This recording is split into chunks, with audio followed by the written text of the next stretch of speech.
अवधूत चिंतन श्री गुरुदेव दत्त. श्री स्वामी समर्थ सर्व माझ्या स्वामी भक्तांना. आजचा दिवस सर्व माझ्या स्वामी भक्तांसाठी सुख समृद्धी आणि आरोग्याने भरलेला असावा, हीच स्वामीचरणी प्रार्थना करते. आता वळूया एका अत्यंत महत्त्वाच्या विषयाकडे. घरात भांडणं होतात, नवरा ऐकत नाही, बोलणं कमी झालंय, दोघांच्या ज्या नात्यामध्ये प्रेम हवं असतं ते उरलेलं नाही, पण अहंकार आड येतोय. आज मी तुम्हाला असा एक प्रभावी उपाय सांगणार आहे जो अनेकांनी केला आणि त्यांच्या संसारामध्ये शांतताही आली. आता फक्त श्रद्धा, नियम आणि साधना यांचा संगम झाला पाहिजे. आता सर्वात मोठी गोष्ट आणि महत्त्वाची म्हणजे लक्षात ठेवा, कोणताही उपाय तेव्हाच काम करतो जेव्हा मन शांत असतं, राग कमी असतो आणि स्वतःला बदलण्याची तयारी असते. तर तुम्ही स्वतःला विचारा की मला खरंच माझं नातं जपायचं आहे का? तर जर याचं उत्तर हो असेल तर हा व्हिडिओ तुमच्यासाठी. नमस्कार सर्व माझ्या स्वामी भक्तांना, तुमचं या व्हिडिओमध्ये मनापासून मनपूर्वक स्वागत आहे.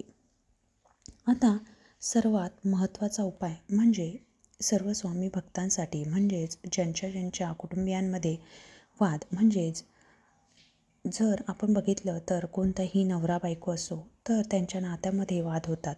आता आपण म्हणतो की नव्याचे 9 दिवस म्हणजे नव्या नवरीचे 9 दिवस, 9-10 दिवस, महिना 2 महिने अत्यंत चांगलं चाललेलं असतं, परंतु हळूहळू वाद होतात. आपल्या जबाबदाऱ्या आपल्याला हे वाद करण्यास भाग पाडतात. म्हणजे आपण बायकोसोबतच कोणाची तरी आई होतो, कोणाची तरी सून होतो, कोणाची तरी जाव होतो, कोणाची तरी नणंद होतो. त्यामुळे आपल्याला ह्या सर्व जबाबदाऱ्या पार पाडाव्या लागतात आणि त्यातूनच तयार होतो तो म्हणजे संघर्ष, भांडणं, वाद आणि विवाद. तर तुम्हाला सांगते की सर्वात महत्त्वाचं म्हणजे यातील सर्वात प्रभावी उपाय हा आहे गुरुचरित्र पारायण. आता सर्वप्रथम तुम्हाला सुरू करायचं आहे ते गुरुचरित्र पारायण. आता कसं वाचायचं काय, यासाठी एक व्हिडिओ तुम्हाला पहिलेच बनवला आहे की गुरुचरित्र पारायण नेमकं कसं वाचायचं, काय मांडणी करायची, संकल्प कसा करायचा. तर तुम्हाला नक्की सांगायला मला आनंद होईल की संकल्पयुक्त पारायण केल्याने तुम्हाला तुमच्या इच्छा ज्या काही असेल, तुम्ही स्वामी महाराजांच्या चरणी काय मागितलं असेल ते तुम्हाला मिळून जातं. आता मागताना अशी प्रार्थना करायची की हे स्वामीनाथा, माझ्या घरावरती तुझा आशीर्वाद सदैव राहू दे. माझ्या नात्याला मला जपायचं आहे, मला माझ्या नात्याला फुलवायचं आहे, त्यामुळं तुझी कृपादृष्टी माझ्या नात्यावरती राहू दे. माझं नातं हे वादविवादाने नव्हे तर प्रेमाने भरलेलं असावं. मनातील राग, तणाव हळूहळू कमी होण्यास स्वामी महाराज तुम्हाला नक्कीच मदत करते. कारण गुरुचरित्र म्हणजे गुरु महाराजांची म्हणजे स्वामी महाराजांची कृपा मिळण्याचा अत्यंत सोपा आणि अत्यंत शक्तिशाली मार्ग आहे. यामुळे तुमची इतर जी काही घरातील नकारात्मक ऊर्जा आहे ती हळूहळू कमी होते. फक्त तुम्ही गुरुचरित्र पारायण हे मनापासून करणं अत्यंत महत्त्वाचं आहे. वाचताना मनातील भाव हे फक्त माझ्या घरामध्ये सुख येऊ दे, माझ्या घरातील ज्या काही कटकटी बाधा आहेत त्या निघून जाऊ दे, ही मनामध्ये तुम्ही स्वामीचरणी प्रार्थना करायची आहे. आता दुसरा उपाय म्हणजे 3 अध्याय आणि 11 माळे जप.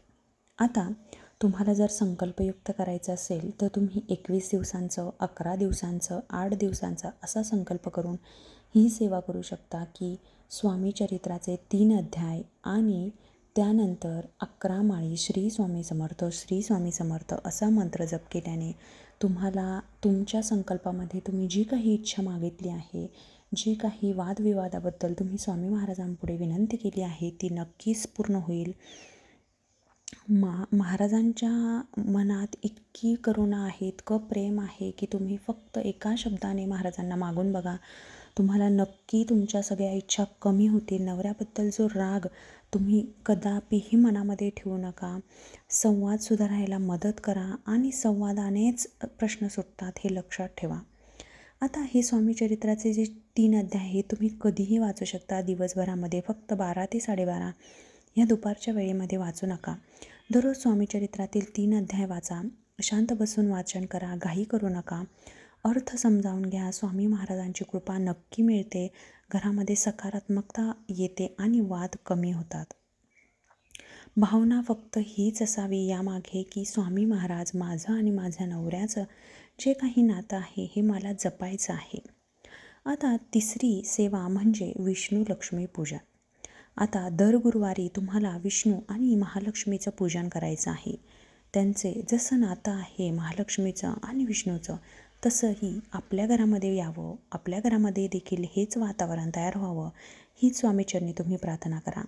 हा भाग संसारासाठी खूप महत्त्वाचा आहे. आता कशी करायची, तर विष्णू आणि महालक्ष्मीचा फोटो तर प्रत्येक घरामध्ये असतो. दिंडोरी प्रणीत जे काही देव्हारा आहे त्यामध्ये माता लक्ष्मी आणि विष्णूंचं जो काही फोटो आहे तो कंपल्सरी आहे. माझ्या देव्हाऱ्यात देखील आहे. तर या फोटोमध्ये फूल, अगरबत्ती, दिवा असं लावून तुम्ही शांतपणे प्रार्थना करा. तर असं करताना तुम्हाला जी काही सेवा करायची आहे ती तुम्हाला सांगते. तुम्हाला विष्णू सहस्रनामाचं पठण करायचं आहे आणि दुर्गा सप्तशती पाठाचं पठण करायचं आहे. तर हा काही खूप अवघड उपाय आहे असं मुळीच नाही आहे.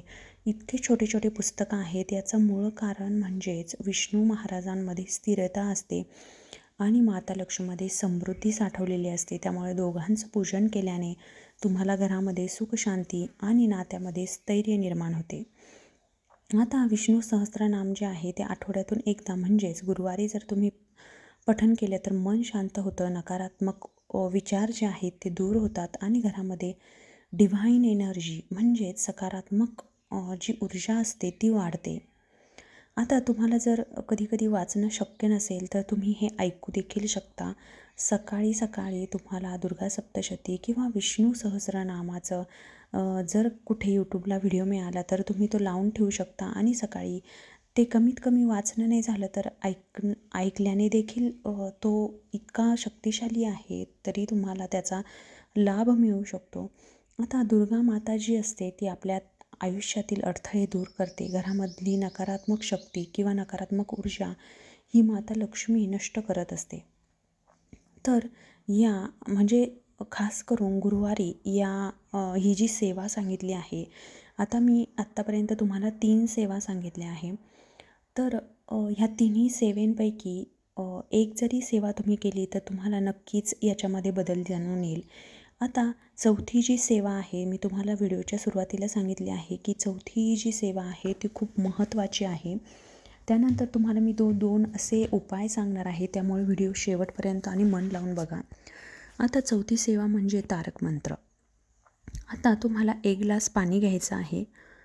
1 ग्लास पाणी फुल पाण्याने भरून घ्यायचं आहे आणि त्यावरती हात ठेवून तुम्हाला तारक मंत्राचं पठण करायचं आहे आणि स्वामी महाराजांना विनंती करायची आहे की हे स्वामीनाथा, माझं नातं फुलांनी बहरू दे, माझ्या नात्यातले वाद कमी होऊ दे आणि तुझा आशीर्वाद माझ्या नात्यावरती राहू दे. असं तुम्ही स्वामी महाराजांना प्रार्थना करून तारक मंत्राचं पठण करून ते पाणी तुम्हाला नवऱ्याला प्यायला द्यायचं आहे. जर तुमचा नवरा म्हणजे तुमच्याबरोबर नसेल किंवा तो ऐकतही नसेल तर तुम्ही माठामध्ये टाकू शकतात की जेणेकरून ते त्याला आपोआप दिलं जाईल. त्यामुळे हा एक उपाय जो आहे खूप महत्त्वाचा आहे आणि शक्तिशाली आहे. यानंतर 2 तोडगे आहेत की ते तुम्हाला लक्षातच ठेवायचे आहे की तुमच्या बेडरूममध्ये राधा आणि कृष्णा या दोघांचा फोटो असलाच पाहिजे. कारण राधा आणि कृष्णाचं जे इतकं अढळ प्रेम होतं, प्रत्येक परिस्थितीला ते सामोरे जाऊन त्यांच्यामध्ये जे नातं बनलेलं होतं, असं तुम्हाला नातं तुमच्या रिलेशनमध्ये बनवायचं आहे. तर श्रीकृष्ण आणि राधेचा फोटो तुम्हाला तुमच्या बेडरूममध्ये लावायचा आहे आणि त्यानंतर तुम्हाला तुमच्या बेडरूमच्या ज्या फरशा आहेत त्या देखील चेक करायच्या आहे की ह्या फरशा ज्या आहेत त्या वर खाली असू नये. कारण वास्तुशास्त्राचं देखील या सर्व गोष्टींमध्ये खूप महत्त्वाचा वाटा आहे. त्यामुळे या गोष्टींकडे देखील तुम्ही आवर्जून लक्ष द्या. तुम्हाला हा व्हिडिओ कसा वाटला हे मला कमेंटमध्ये नक्की सांगा. या व्हिडिओने तुम्हाला थोडी जरी मदत केली तर व्हिडिओला लाईक, शेअर आणि सबस्क्राईब नक्की करा. झालेली सेवा स्वामी महाराजांच्या चरणी अर्पण करते. तोपर्यंत श्री स्वामी समर्थ. जय जय स्वामी समर्थ.